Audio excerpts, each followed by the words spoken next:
Olá, boa noite. Empresário que dirigia a Porsche que matou motorista de aplicativo em acidente havia recuperado a carteira de motorista 12 dias antes da batida. Desembargadora pede vista e julgamento sobre cassação do senador Sérgio Moro é suspensa novamente. O placar agora está em 1-1. E ainda hoje. Brasil passa de 1.000 mortes por dengue neste ano e se aproxima de recorde histórico. Agora no Rede TV News.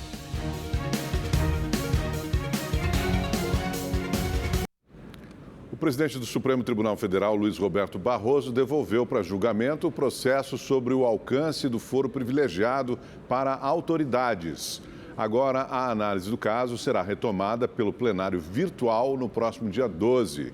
Os ministros analisam se a prerrogativa de foro deve continuar válida mesmo após o afastamento do cargo. Até o momento, o placar está 5-0 pela ampliação do foro privilegiado. Termina na próxima segunda-feira, dia 8 de abril, o prazo para emitir ou regularizar o título de eleitor de forma online. Após esse período, ainda será possível resolver a situação presencialmente nos cartórios eleitorais por mais um mês, até o dia 8 de maio. As eleições municipais deste ano estão marcadas para 6 de outubro. O Edson aproveitou para mudar de zona eleitoral e cadastrar a biometria. O motivo é nobre. Muito importante um voto, seu voto, né? Nos 3 primeiros meses deste ano, mais de 2.800.000 pessoas realizaram as solicitações junto à Justiça Eleitoral. Apenas no estado de São Paulo, cerca de 185.000 procuraram pelo cadastro eleitoral. No ano anterior, a média era de 90.000 atendimentos. Neste ano, 156.600.000 pessoas estão aptas a votar, mas 18,2% desses eleitores ainda não têm biometria cadastrada. Os eleitores precisam procurar o atendimento presencial para atualizar o cadastro biométrico. Mas antes é necessário realizar um agendamento no site do Tribunal Regional Eleitoral do estado em que vota e estar atento aos documentos obrigatórios. Um documento de identidade, né, com foto e o comprovante de endereço. No caso do eleitor em idade de serviço militar, ele deve trazer também o certificado de alistamento militar. Se o eleitor não tinha título e ele não tirou o título até o dia 8, ele não vai poder tirar mais, né? Ele não vai poder votar nessa eleição. Se o eleitor tinha o título cancelado, né, e ele não regularizou, ele também não vai poder votar nessa eleição. São obrigados a votar todos os brasileiros alfabetizados com idades entre 18 e 70 anos. O voto é facultativo para maiores de 70 e para quem tem entre 16 e 18. Maria Eduarda, que ainda tem 15 anos, mas completa 16 antes do primeiro turno, vai votar pela primeira vez. Eu decidi tirar o título com 16 anos, mesmo não sendo obrigatório para minha faixa etária, porque foi uma maneira que eu encontrei de exercer a minha cidadania, um direito que todos nós temos, e também de ter uma voz ativa na minha cidade e poder participar das decisões que vão me afetar diretamente. Faz muito bem, né? O presidente do Tribunal Superior Eleitoral, ministro Alexandre de Moraes, assinou hoje 2 acordos com a Polícia Federal e com a Advocacia Geral da União para fortalecer o combate às fake news nas eleições municipais deste ano. O combate à desinformação nas eleições nada mais é do que a defesa da liberdade do eleitor no momento do voto. O eleitor não pode ser bombardeado por notícias fraudulentas, por deepfakes. O eleitor, a eleitora, não pode ser enganado, induzido por notícias falsas. É dever, é uma obrigação constitucional da Justiça Eleitoral, desse Tribunal Superior Eleitoral e dos 27 tribunais regionais eleitorais.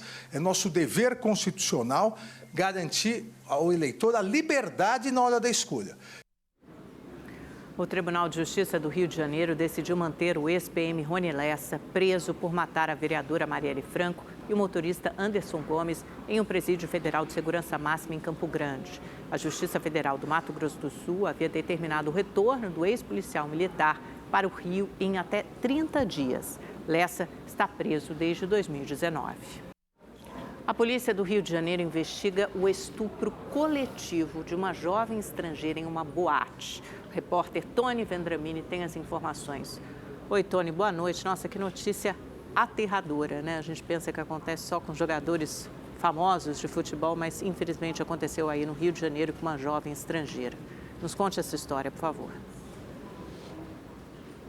Pois é, Amanda, boa noite para você, boa noite, Augusto, boa noite a todos que nos acompanham. Mais um caso de violência contra a mulher. Esse crime aconteceu em uma boate aqui na Lapa, região boêmia do Rio de Janeiro. A vítima é uma jovem de 25 anos, sul-americana. Ela prefere não revelar a nacionalidade por uma questão de segurança. Essa jovem veio ao Brasil para estudar português na Bahia, estava no Rio de passagem e na noite de domingo decidiu vir com uma amiga aqui a essa boate para uma festa com bebida liberada.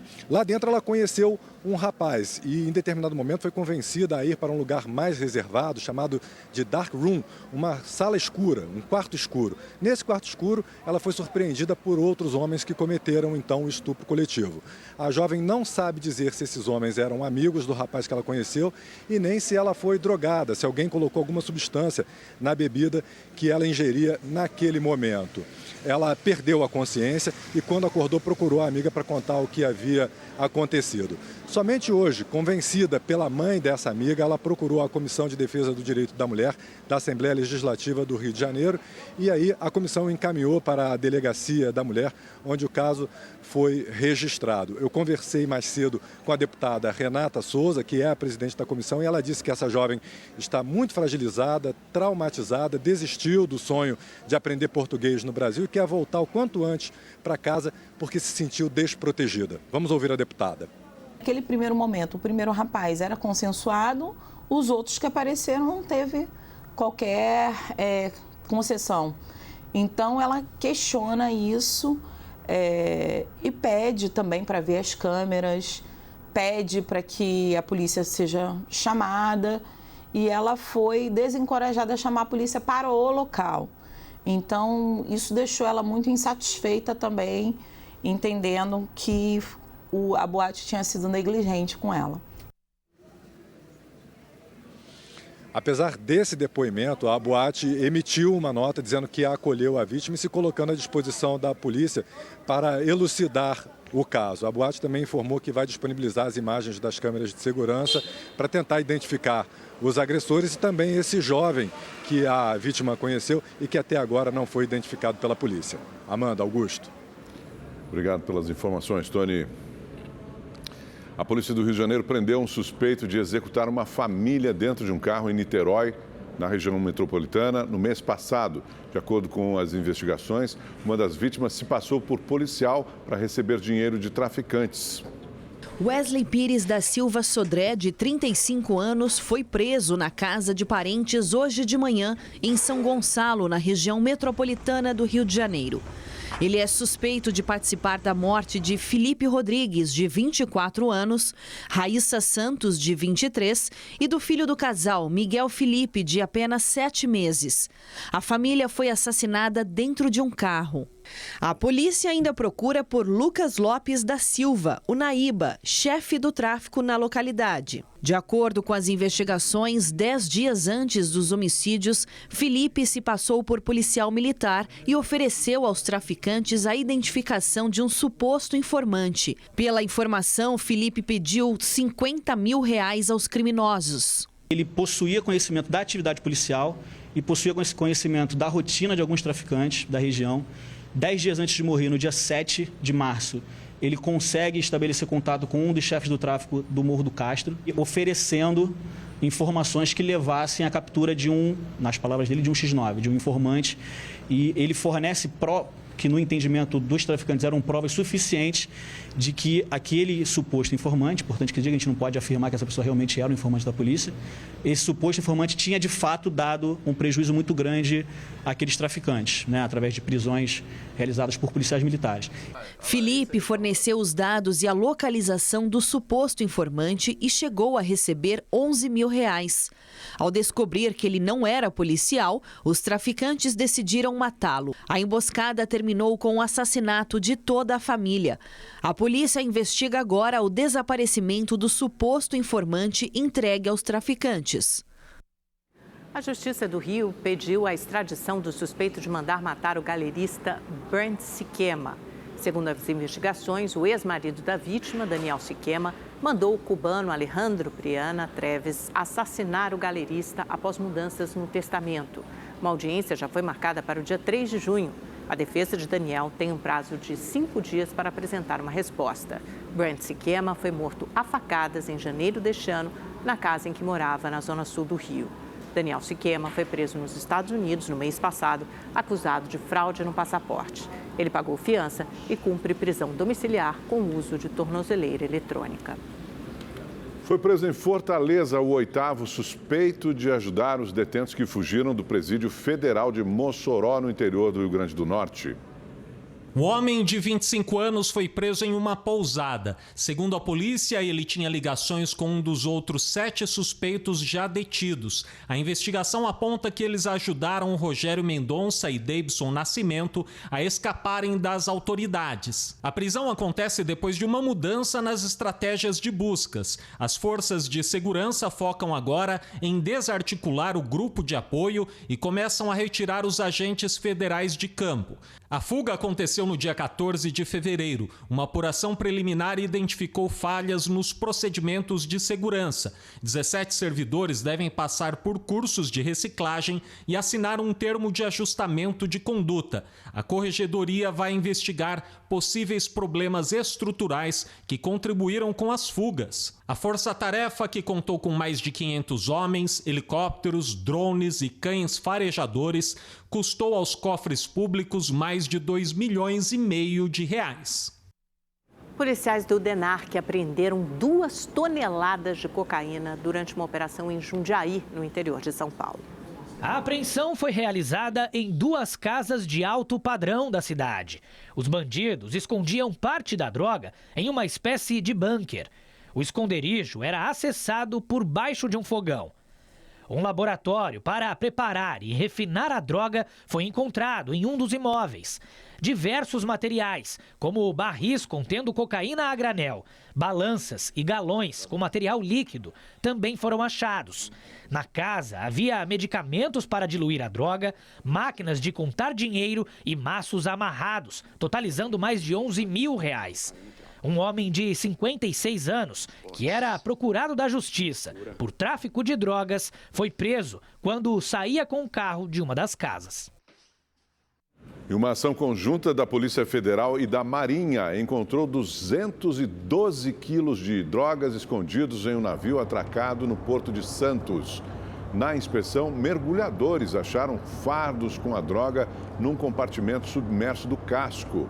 O cargueiro com destino à Alemanha foi selecionado para inspeção com base em critérios de risco e inteligência da Polícia Federal. O Conselho Nacional do Ministério Público apura a conduta de um promotor de Belo Horizonte que teria ofendido uma advogada durante sessão do Tribunal do Júri. A advogada Sara Pironi fazia a defesa de 2 homens acusados de homicídio quando começou a filmar o desentendimento com o promotor de justiça, Francisco Santiago. No vídeo, Sara pede que ele repita as ofensas. Fale que eu vou fazer o possível, por favor. Fale. O senhor tem coragem de falar? Fala agora aqui. Tá gravando. Tá vendo que ele não tem coragem? Na ata do julgamento ficou registrado que o promotor Francisco Santiago chamou a profissional de Galinha Garnizé e perguntou se ela faria um striptease no momento que colocava a beca. O Ministério Público de Minas afirmou que a Corregedoria Geral não recebeu nenhuma denúncia contra o promotor. O Conselho Nacional do MP abriu uma reclamação disciplinar para apurar o caso. Francisco Santiago tem 10 dias para apresentar uma defesa e informou que não vai comentar o assunto. O julgamento acabou adiado. O Tribunal Regional Eleitoral do Paraná suspendeu mais uma vez o julgamento do processo que pode acabar com a cassação do mandato do senador Sérgio Moro, do União Brasil. Ao vivo de Brasília, a repórter Maria Ferreira tem mais informações. Oi, Maria, boa noite. Havia até quem imaginasse que esse julgamento pudesse terminar hoje, mas parece que a gente está indo a conta-gotas, né? O relator votou na segunda-feira e hoje tivemos o segundo voto, né? Quem pediu vista?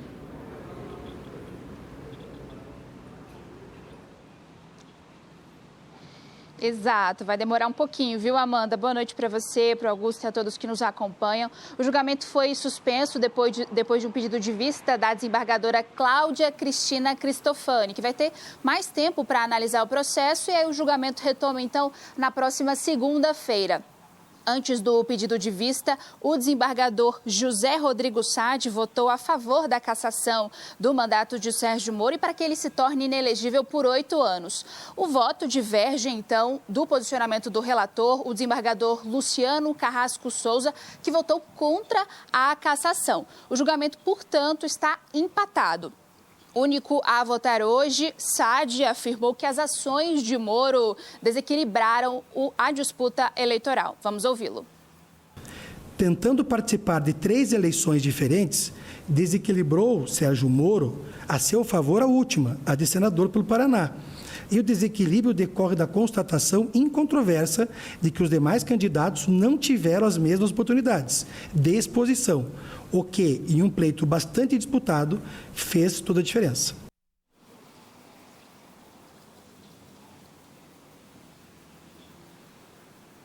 Pois é, lembrando que o TRE do Paraná analisa as acusações de abuso de poder econômico, Caixa 2 e utilização indevida dos meios de comunicação. Essas acusações se referem ao período da pré-campanha eleitoral de 2022, quando o ex-juiz pretendia concorrer à vaga da presidência da República, mas depois ele acabou concorrendo ao Senado pelo Paraná.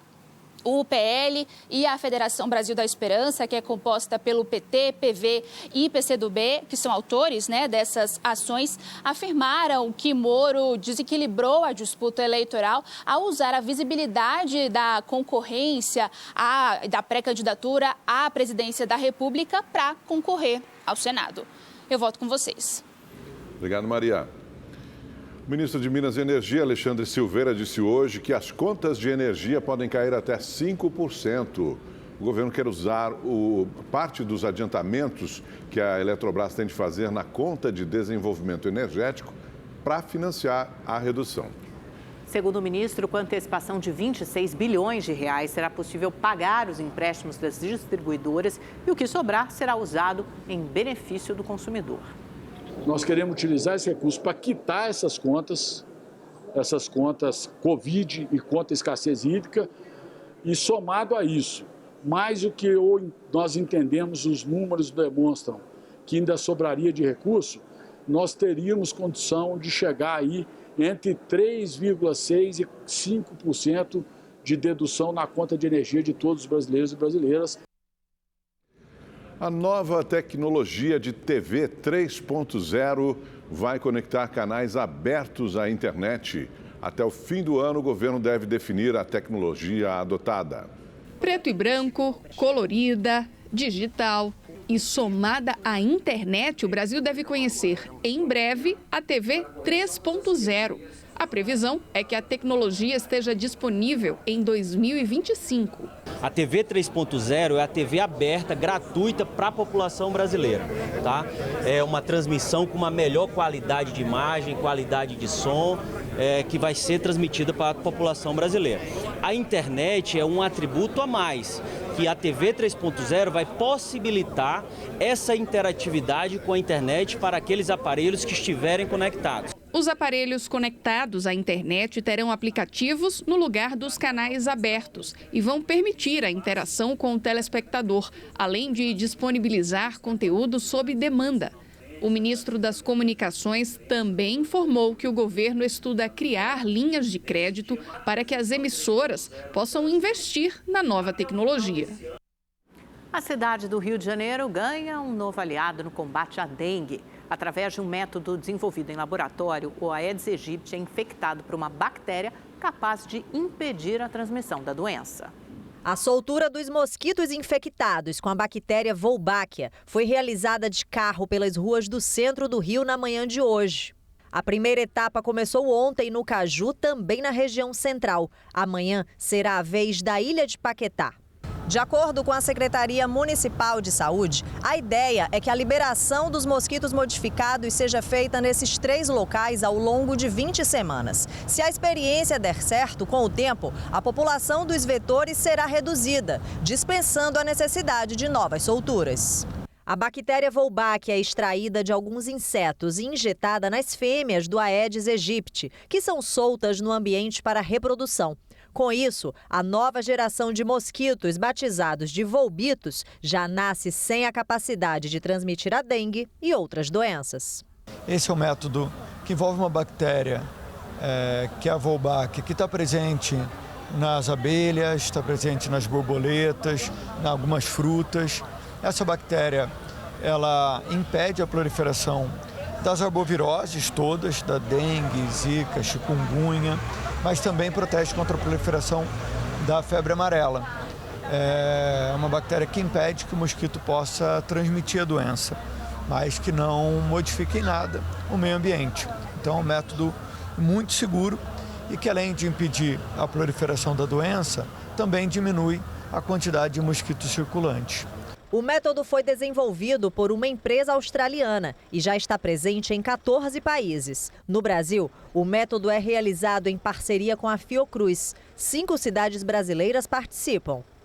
Em Niterói, na região metropolitana do Rio, a estratégia deu resultados impressionantes. Enquanto a capital fluminense registrou mais de 84 mil casos de dengue desde o início do ano, o município vizinho contabilizou menos de 900. O método faz parte de uma ação complementar. A principal forma de enfrentar a dengue ainda é o combate ao mosquito transmissor. Esse método ele tem que ser feito integrado com outros métodos, como principalmente a participação da população na eliminação dos focos.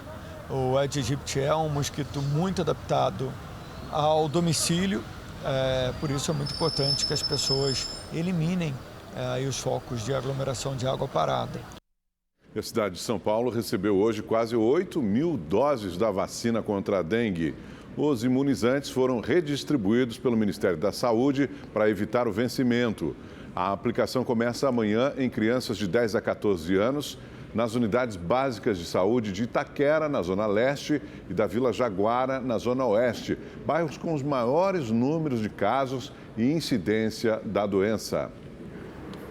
O Brasil registra hoje 2.670.000 casos de dengue. São 1.020 vítimas da doença e mais de 1.500 mortes em investigação. Os dados são do Ministério da Saúde. E a partir desta quarta-feira, crianças e adolescentes podem se vacinar diretamente nas escolas. Os Ministérios da Saúde e da Educação lançaram hoje o Movimento Nacional pela Vacinação na Comunidade Escolar. O objetivo é atualizar a caderneta de vacinação de crianças e adolescentes que tenham até 15 anos. Serão disponibilizadas vacinas contra paralisia infantil, febre amarela, meningite ACWY, tríplice viral e HPV. Segundo a ministra da Saúde, a vacinação não será obrigatória e, para receber o imunizante, será necessária uma declaração de autorização dos pais. Um apelo para os responsáveis, é muito importante essa vacinação. Ela também é uma forma de levar a vacina a quem precisa, né? E muitas vezes os responsáveis têm uma dificuldade ou outra de irem até a unidade básica de saúde. Não é uma vacinação compulsória, não pode ser, mas é um trabalho da comunidade escolar para estar esclarecendo os responsáveis pelas crianças, pelos jovens, da importância da vacinação. Pesquisadores da Fiocruz de Minas Gerais vão monitorar pacientes com sequelas provocadas pela Covid-19. O estudo vai verificar como a doença pode provocar alterações no sistema imunológico dos voluntários. 2 anos após testar positivo, Dona Conceição ainda tem sequelas da Covid. Ela foi entubada 2 vezes e passou por uma traqueostomia. A fala e os movimentos das pernas ficaram comprometidos. A perna ficou mais bamba, não sou mais aquela pessoa que eu era, né?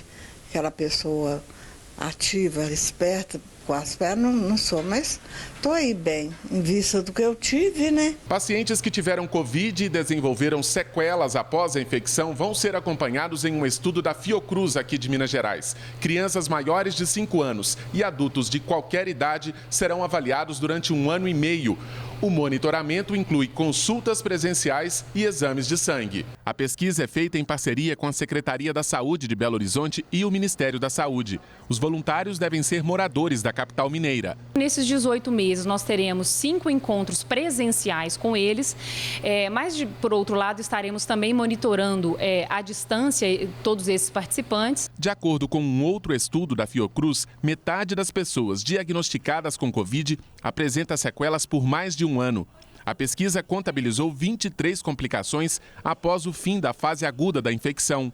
Entre elas, fadiga, perda de olfato ou paladar, tosse persistente, dores de cabeça frequentes e tontura. O nosso objetivo é dar um passo além, é tentar entender qual é a melhor forma de tratar cada uma dessas condições e por quanto tempo. E, além disso, nós pretendemos também conseguir determinar melhor quais são essas condições que estão relacionadas com a infecção causada, de fato, pelo coronavírus. Seu Edinaldo está internado há 2 meses por causa da Covid. Ele foi entubado e ficou 23 dias em estado grave no CTI. Quase que entrei em óbito, né? Deu uma luz assim, de repente, né? E eu não lembro mais nada. Teve a parada cardíaca, né, por 5 minutos, ele teve pneumonia, ele ficou super inchado. A doença deixou sequelas físicas. O lado esquerdo do corpo do aposentado de 78 anos ficou paralisado.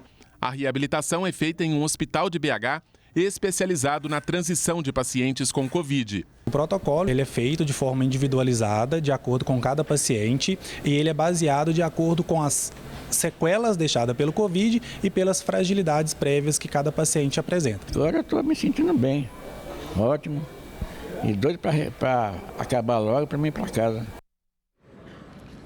A Secretaria Municipal da Saúde de São Paulo encontrou um morcego com o vírus da raiva. O animal foi identificado no bairro da Lapa, na zona oeste da capital paulista. O vírus é transmitido pelo contato com a saliva do animal e pode infectar mamíferos, incluindo seres humanos. Quase sempre a doença leva à morte. Caso moradores da região encontrem um morcego, a orientação é para não tocar no animal e ligar para o número 156. É preciso também manter em dia a vacinação de animais domésticos. O Ministério da Educação lançou hoje o programa Pé de Meia para o estado de São Paulo. A iniciativa quer beneficiar 330 mil estudantes paulistas. Na cerimônia que marcou o início do programa, o ministro Camilo Santana reiterou o compromisso do governo com a educação. E a gente que entra na vida pública, a gente está para cumprir missão. A gente sabe quanto é desigual o Brasil, quanto o Brasil é desigual. Poucos muito ricos e a grande maioria do povo brasileiro pobres. E a gente sabe que a história do mundo inteiro mostrou que o grande caminho para construir um futuro de oportunidades, um país justo, soberano, não há outro caminho a não ser através da educação. O programa prevê incentivos totais de R$ 9.200 para cada estudante que concluir as 3 séries da etapa escolar. Como contrapartida, os estudantes precisam manter uma frequência mínima de 80%. Deputados e apoiadores do governo federal estiveram no evento. No entanto, o governador Tarcísio de Freitas não compareceu. O único representante do governo estadual foi o secretário executivo de Educação, Vinícius Neiva.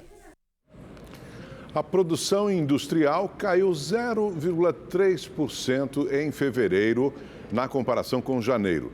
10 dos 25 ramos pesquisados apresentaram queda na produção.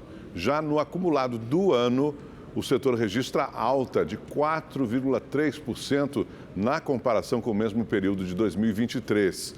Os dados são do Instituto Brasileiro de Geografia e Estatística, o IBGE. O Tribunal de Justiça de Pernambuco concedeu liberdade provisória ao homem que agrediu uma mulher por acreditar que ela fosse transexual.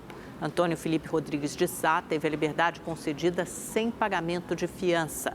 Em dezembro do ano passado, ele agrediu uma mulher na saída do banheiro de um restaurante na zona norte do Recife. Ele foi preso no dia seguinte com base na lei do racismo. Depois do caso, outras 2 ex-mulheres de Felipe procuraram a polícia para denunciá-lo por violência doméstica.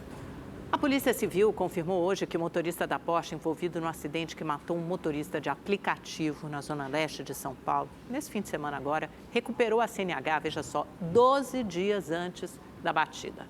Ao vivo, o repórter Murilo Rincon tem mais detalhes sobre essas investigações. Boa noite, Murilo. Pois é, Amanda. Boa noite para você, para o Augusto e para todo mundo ligado com a gente. Registros do Departamento Estadual de Trânsito, o DETRAN, mostram que o empresário Fernando Sastre, de Andrade Filho, de 24 anos, estava com a habilitação suspensa por estourar os pontos em infrações de trânsito. Entre elas, com algo que aconteceu exatamente no acidente de domingo, o excesso de velocidade. A gente fala ao vivo aqui do 30º Distrito Policial do Tatuapé, que investiga esse caso, porque havia a expectativa de que a mãe de Fernando viesse prestar depoimento hoje aqui, mas o delegado já passou por nós e deixou a delegacia. A Polícia Civil analisa se irá indiciar a mãe do jovem pelo crime de fraude processual, por ter impedido que o filho fizesse o teste do bafômetro e ter mentido aos policiais militares que o levaria para o hospital depois da batida, que não aconteceu. A investigação também já resgatou todas as imagens das câmeras de segurança, que registraram não só o acidente, mas também momentos que antecederam a colisão.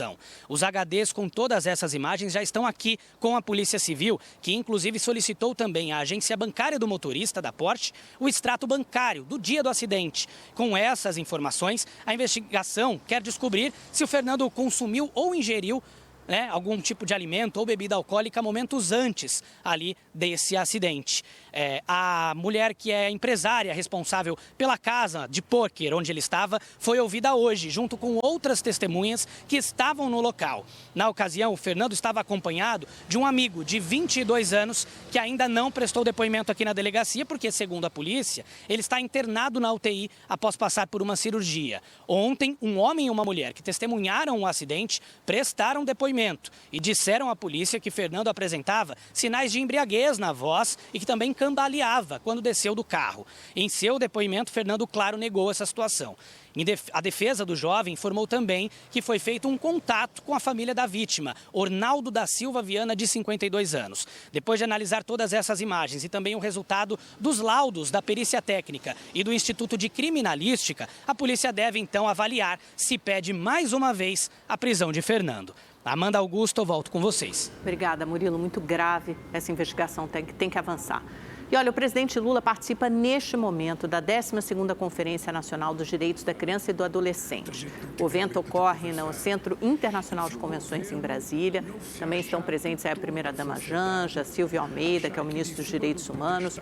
E a conferência é o principal espaço para propostas de políticas públicas por parte das unidades da Federação, sociedade civil e de movimentos sociais ligados aos direitos da criança e do adolescente. Vamos ouvir um pouquinho o que o presidente discursa nesse momento, já é o finalzinho, ele é o último a falar, vamos ouvir. Mais ouvido do que boca. Ele precisa, muitas vezes, ouvir mais do que falar. Prestar atenção nas coisas que acontecem a partir da realidade das pessoas. E por isso, eu queria começar aqui agradecendo aos companheiros e companheiras que estão aqui. A minha companheira Janja, ao meu companheiro Silvio Almeida. Então, vocês viram que nesse momento ele agradece, né? Durante a pandemia, os domicílios mais afetados pela insegurança alimentar grave foram aqueles com crianças e adolescentes, onde os percentuais chegaram a 20%. Então, aí está essa cerimônia com a presença e a participação do presidente da República. E vamos saber agora a previsão do tempo para todo o Brasil para amanhã com o Igor Silveira. Boa noite, Igor. Será que a chuva vai dar uma trégua nessas regiões mais ao norte do Brasil? Vamos lá, boa noite, Augusto, boa noite, Amanda. Boa noite para você que está em casa. Não, ainda não tem uma trégua para essas regiões, viu? Como a gente olha aqui no mapa, essa chuva ainda é mais volumosa entre a região norte e também o nordeste por causa da zona de convergência intertropical que eu tenho comentado aí nos últimos dias. No nordeste, por exemplo, ela é mais forte entre o Maranhão e o Rio Grande do Norte. No sul da Bahia também deve chover forte amanhã. Agora, no sul do Brasil, uma frente fria que vai ser responsável pela chuvarada no Rio Grande do Sul. No Paraná e em Santa Catarina, o sol aparece e pelo menos amanhã não deve chover. Já no Sudeste, tempo abafado, olha, com máximas chegando aos 32 graus no Rio de Janeiro, 31 em Belo Horizonte e também em Vitória, no Espírito Santo. Em São Paulo, a mesma coisa, o sol aparece entre as nuvens pela manhã, mas à tarde esquenta. A máxima pode chegar aos 32 graus amanhã, 31 na sexta-feira e 26 graus no sábado, por causa da chegada de uma frente fria. Agora, no Centro-Oeste, apesar da previsão de chuva a qualquer hora do dia, a máxima amanhã em Cuiabá pode chegar na casa dos 33 graus amanhã, viu? Boa noite para todo mundo. Amanda, Augusto. Muito obrigada, Igor. Boa noite. Até amanhã. Igor. O Rede TV News fica por aqui. Obrigada pela sua companhia. Contamos com a sua presença amanhã, a partir das 7h15 da noite. Até lá. Tchau, tchau. Boa noite.